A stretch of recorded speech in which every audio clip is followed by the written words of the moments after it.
সংবিধান লেখা হইল, তখন ৭১-এ যেই চেতনা নিয়ে স্বাধীনতা সংগ্রাম হয়েছিল সেগুলোকে বাদ দিয়ে মন গড়া একটা সংবিধান লিখিত হয়েছিল।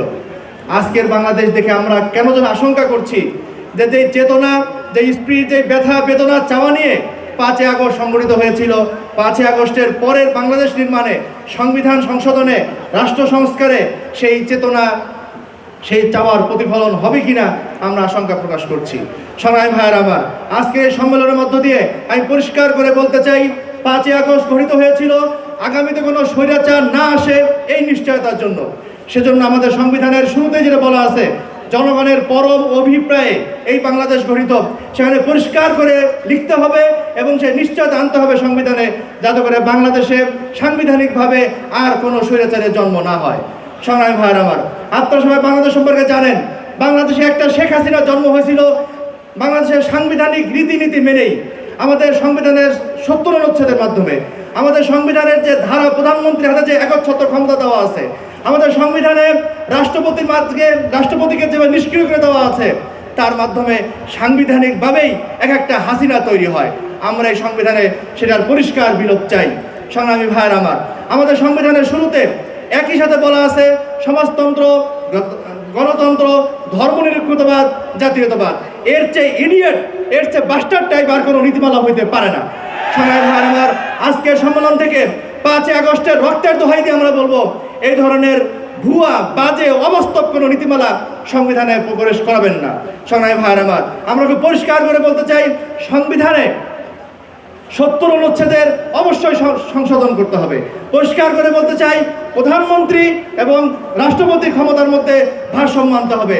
একজন ব্যক্তি একাধিকবার যাতে প্রধানমন্ত্রী দুইবারের বেশি বা দুইবারের বেশি প্রধানমন্ত্রী না হতে পারে, সেটা নিশ্চয়তা আনতে হবে।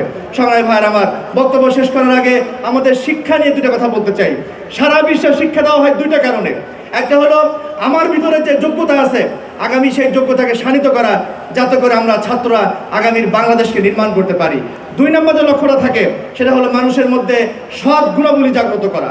কিন্তু আমরা বাংলাদেশের শিক্ষা ব্যবস্থা কি দেখছি? বাংলাদেশে হাজার হাজার ছেলেরা যে তত বেশি শিক্ষিত হচ্ছে, সে তত বেশি বেকার থাকছে। তার মানে কি, আমাদের শিক্ষা ব্যবস্থা শিক্ষা চলছে বটে, কিন্তু আমাদের মধ্যে যেই দক্ষতাগুলো তৈরি করা দরকার, সেই দক্ষতা তৈরি করছে না। একই সাথে সাথে বাংলাদেশে যারা দুর্নীতি করছে, সমস্ত উচ্চ শিক্ষিতরা দুর্নীতি করছে। তার মানে কি, এই শিক্ষা ব্যবস্থা যেই সৎ গুণাবলী জাগ্রত করার কথা, সেই সৎ গুণাবলী জাগ্রত করতে পারছে না।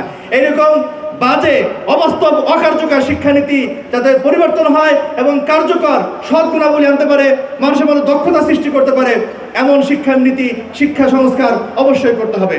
সংগ্রামী ভাইয়ের আমার, আপনারা সবাই জানেন, বাংলাদেশের জনপ্রশাসন আইন বলেন, বাংলাদেশের পুলিশ আইন বলেন, যত কোম্পানি আইন বলেন, যত আইন বলেন, সমস্ত আইন ব্রিটিশদের আমলে করা, সেগুলোর কিছু কিছু সংস্কার হয়েছে। ব্রিটিশরা এসেছিল আমাদেরকে নিপীড়ন করার জন্য, আমাদেরকে সাম্রাজ্যবাদী আগ্রাসন চালিয়েছে। সেই ব্রিটিশদের করে আইনের লিগেসি এখনও কেন টানতে হবে, আমরা সেটা বুঝি না। সেজন্য স্পষ্ট করে বলি, নতুন বাংলাদেশে অবশ্যই সকল আইনকে, ব্রিটিশ লিগেসি সকল আইনকে বাতিল করে বাংলাদেশের মানুষের হাজার বছরের বোধ বিশ্বাসকে লালন করে আইন প্রণয়ন করতে হবে স্বাধীন বাংলাদেশের মানুষের বিকাশের জন্য। সংগ্রামী ভাইয়ের আমার, এই দাবিগুলো যদি না মানেন, ইসলামী আন্দোলন বাংলাদেশের মোহতারাম আমির যে দাবিগুলো দিয়েছে, সংবিধান সংস্কারের, রাষ্ট্র সংস্কারের, প্রশাসন সংস্কারের, পুলিশ সংস্কারের, সেই দাবিগুলো যদি না মানেন, মনে রেখেন, এই বাংলাদেশ ৪৭ করেছে, এই বাংলাদেশ ৫২ করেছে, ৭১ করেছে, অনেক কাহিনীর পরে ৫ই আগস্ট হয়েছে।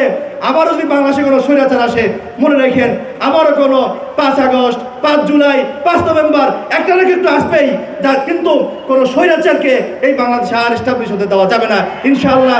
আসসালামু আলাইকুম রহমতুল্লাহ।